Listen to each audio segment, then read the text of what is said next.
Heaven once spoke with thunder, but there came a day when he chose to be silent. What if God's silence isn't abandonment, but a mystery waiting to be revealed? What if, behind that silence, he is preparing something so magnificent that it can only be understood after the soul has learned to wait? This is the story of a silence that lasted 400 years, a pause between the final prophecy of the Old Testament and the first voice of the New. A space where no words were spoken, but where God still spoke in a different way. In this video, you'll discover what really happened between Malachi and John the Baptist. You'll understand why heaven went quiet and what that silence meant for the people of Israel and for us today. Get ready to dive into one of the greatest biblical mysteries in the history of faith. When Malachi prophesied for the last time, he had no idea he would mark the end of an era. His final words weren't a farewell, but a warning. He spoke of a messenger who would come, of reconciliation, of judgment, and after that, nothing. The heavens, which had so often opened, now closed. Revelation ceased. God's silence descended upon the earth like a heavy, invisible veil. Israel waited, but the waiting turned into anguish. Generations were born and died without hearing even an echo of the divine voice. The prayers continued. The sacrifices were made. But his presence felt distant. Time seemed frozen. The faith that once thrived on miracles and prophecy now had to walk alone. And in the middle of that spiritual vacuum, a new question arose. What happens when God doesn't answer? What is he doing while he's silent? That season was not a mistake, not a punishment. It was a sacred pause, a moment hidden within his eternal plans. Because silence isn't always absence. Sometimes it's preparation. God wasn't far. He was near, so near words weren't needed. He was shaping the stage, stripping away the excess, digging deep into the soul of the world, so that when he spoke again, his voice would be heard like never before. This silence still speaks to us. It teaches us to wait. It challenges us to believe, even when there are no signs. And it reveals that no matter how long it seems to take, God is never inactive. He's just working in dimensions we can't yet see. Because sometimes heaven goes silent, so the heart can learn how to listen. And just before the silence took hold completely, God left us with one final whisper before the silence. There was one last voice. Heaven didn't fall quiet without warning.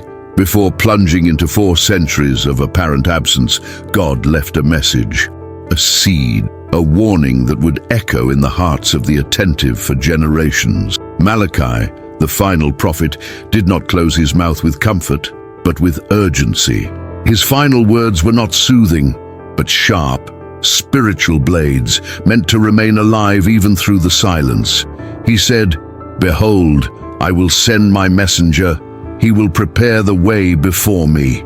And he spoke of a day burning like a furnace, of a time when the hearts of the fathers would turn to their children and the hearts of the children to their fathers. A prophecy forgotten by many, ignored by others, but kept alive like a fragile flame among those who still dared to hope. That was the last prophetic echo before heaven went quiet. For 400 years, that message drifted like a breeze through the ruins of hope. No new prophets, no miracles, no visions, only ancient words, repeated endlessly by rabbis and elders, and yet they held everything.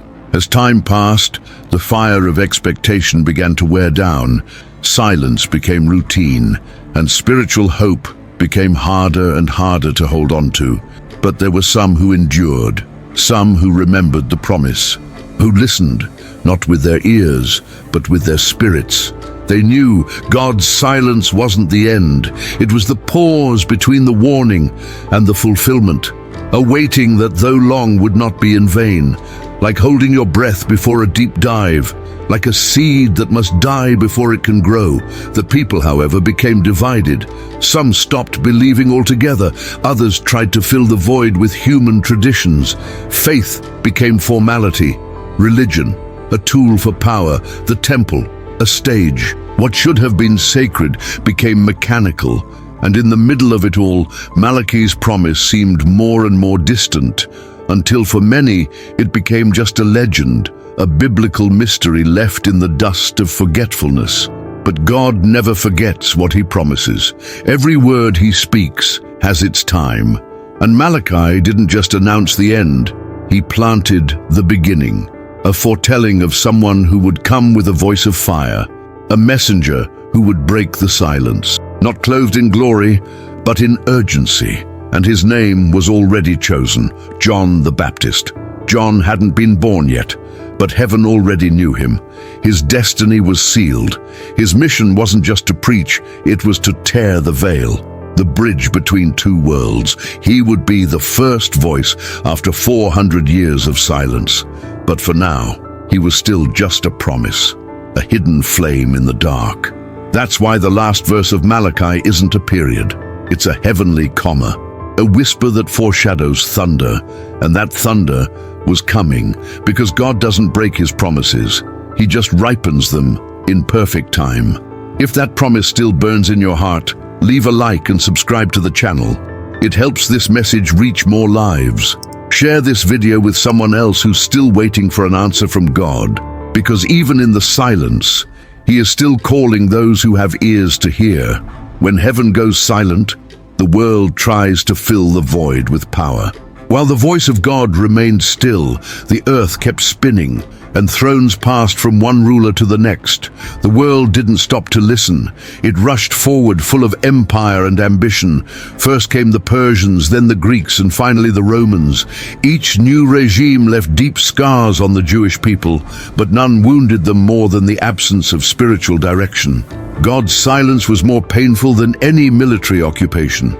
Malachi's prophecy had become for many just old noise, a distant echo buried beneath wars, taxes, and cultural pressure.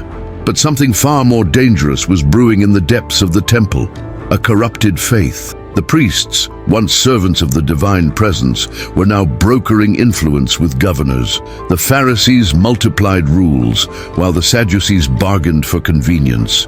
And among the temple stones, the glory no longer dwelled. The prophetic void made room for human structures.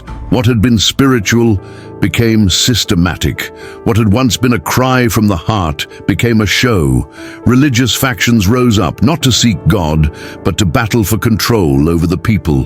The ancient words were still read, but they were no longer heard. Tradition took the place of revelation, and where the voice of the Spirit should have echoed, only man-made decrees remained. It was a time of confusion. Many believed they were serving God, but had lost the essence. They lived by formulas, by repetition. The temple was full, but heaven still silent. In that climate, spiritual hope was nearly heresy. To believe that God would still speak, that Malachi's promise was still alive, few dared to raise such ideas without being mocked or silenced. But not everyone had bowed to the system. In the forgotten corners, among the poor and the humble, there were still those who waited. They had no pulpits, no power, but they had memory. They knew the God of Israel did not lie, and even if his voice had grown quiet, his plan was still unfolding. Their faith in the unseen was their form of resistance, their hope a weapon against forgetting. There were women praying silently in the back of the temple, and elders fasting in back alleys where no one noticed. They weren't named in the books of the day, but before God, they were spiritual giants. While religious authorities collected prestige, they collected tears. While the leaders sought influence, they sought answers. They weren't waiting for a new system. They were waiting for a sign from heaven. And while Caesar raised his monuments and the temple turned into a marketplace, heaven was preparing the unexpected. In silence, God was shaping the coming of his messenger. But before that voice could be heard, the world needed to fall apart so that his cry could pierce the noise. And when John the Baptist appeared, it wouldn't be in the gold of palaces, nor in the pomp of the priesthood. He would come from the wilderness, from the dust, from the place where only those who listen with the heart can truly hear.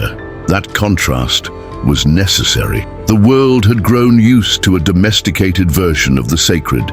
John would come as a rupture, a thunderclap after centuries of lukewarm breeze, a flame rekindled where everything looked grey.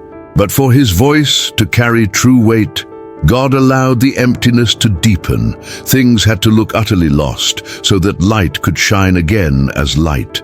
The time between Malachi and John wasn't just waiting.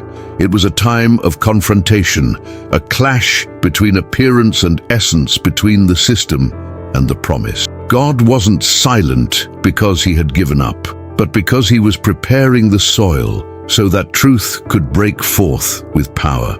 And so, while kingdoms rose and fell, heaven watched in silence. But it wasn't the silence of absence.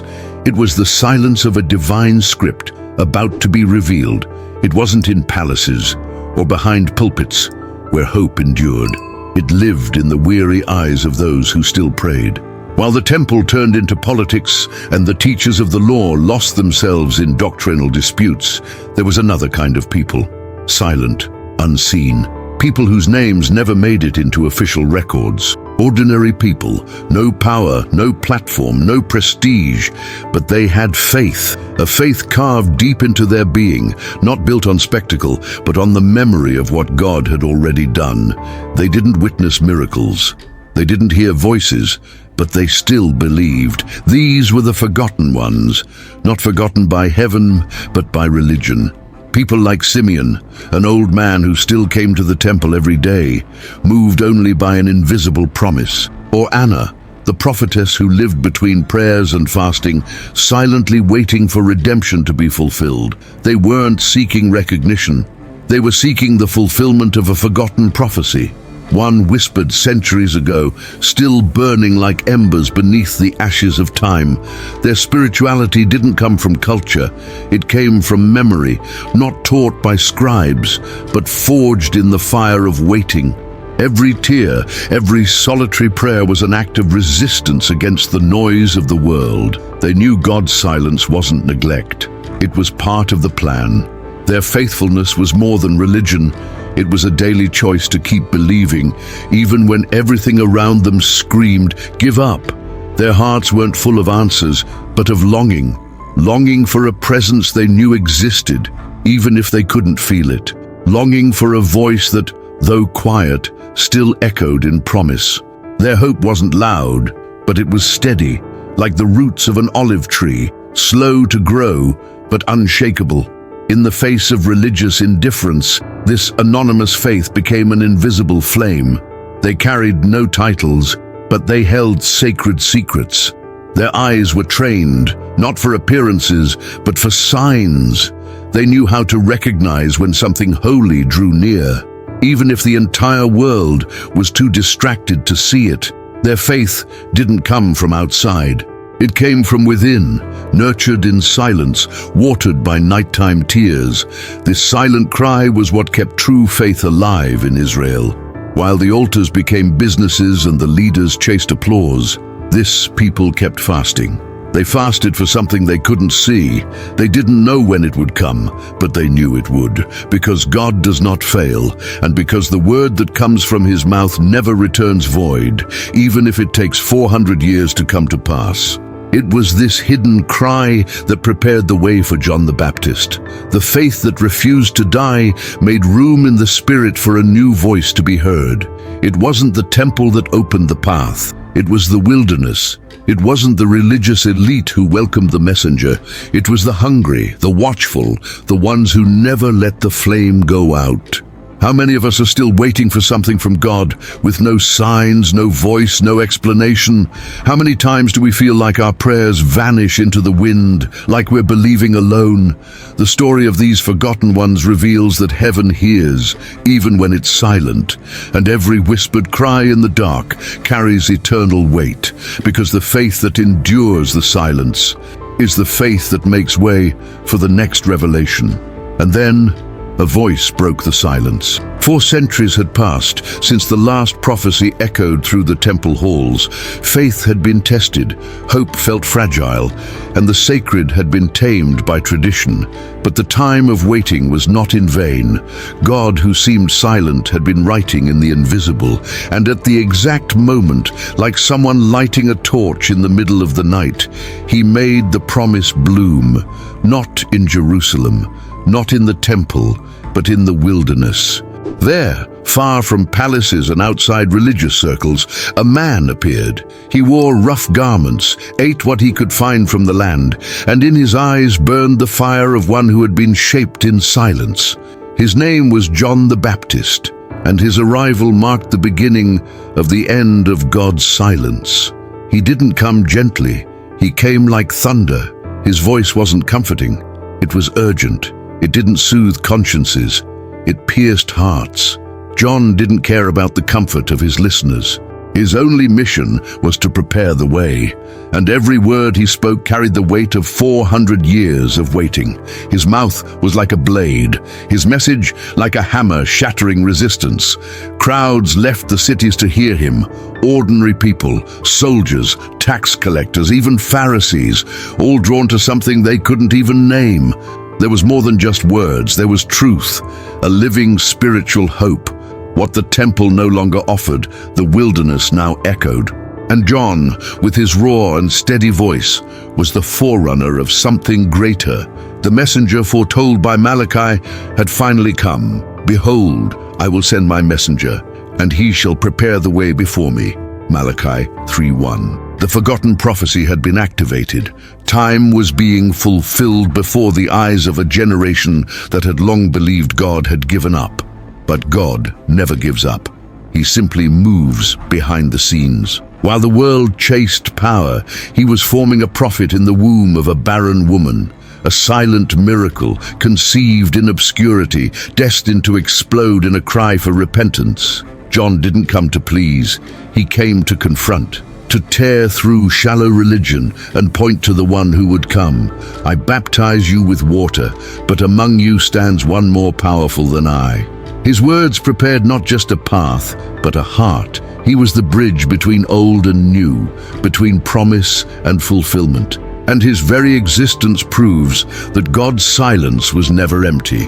It was strategic. What's most astounding is that John performed no miracles. He didn't heal the blind. He didn't walk on water. He didn't multiply loaves. Yet his presence shook the spiritual structure of his time. Because true power doesn't lie in external signs, but in the authority of being sent. John was a voice, not the center. He knew his role was to announce, not to shine. He was the final candle before dawn, the trumpet blast before the march, the long-awaited mystery of divine delay concentrated in one man. He was the link between ancient hope and the new covenant. And unlike so many leaders of his day, John didn't lose himself in pride. When he saw Jesus approaching, he said, "He must increase, and I must decrease." This is what the wilderness teaches. Those who hear God in the silence learn never to compete with his voice. John was great because he knew how to step aside at the right time. And his legacy remains. He was the first voice after the silence, and the last before the word became flesh. Because when God speaks again, the world is never the same. God never wastes silence. He simply hides his deepest seeds within it. The 400 years of silence between Malachi and John the Baptist weren't a communication failure. They weren't divine neglect or arbitrary punishment.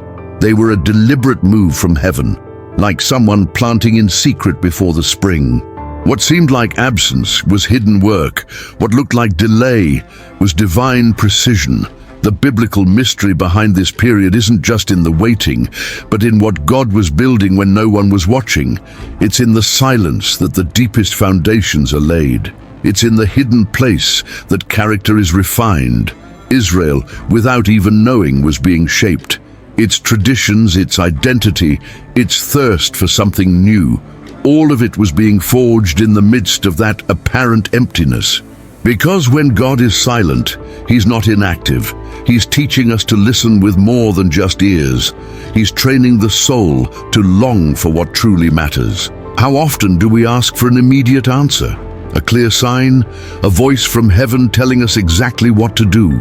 But what if God is working precisely in the silence? What if the space between the question and the answer is where faith is actually formed? Spiritual hope isn't built on visible miracles. It's built on the conviction that God is present, even when He doesn't show Himself. That's the secret of waiting seasons.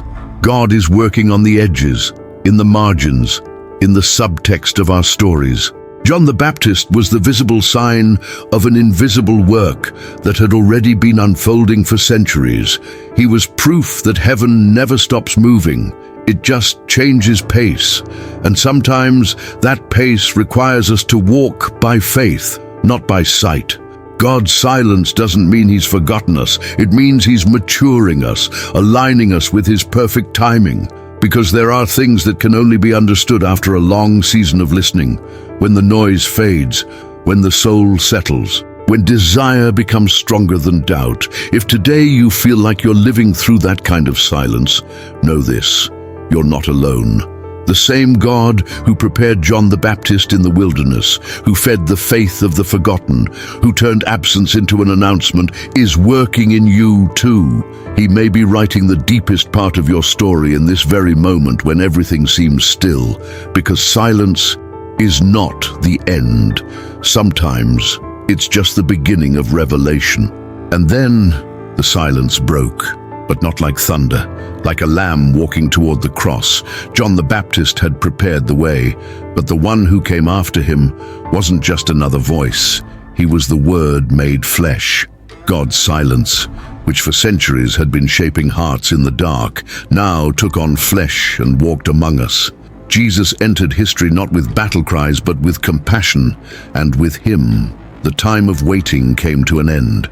The voice that spoke to Moses through fire, that led Elijah on the wind, now walked among fishermen, embraced the sick, and wept with the broken. The one who had remained silent for generations now spoke straight to the human heart. The kingdom didn't arrive with armies. It came with healing, not with thrones, but with a cross.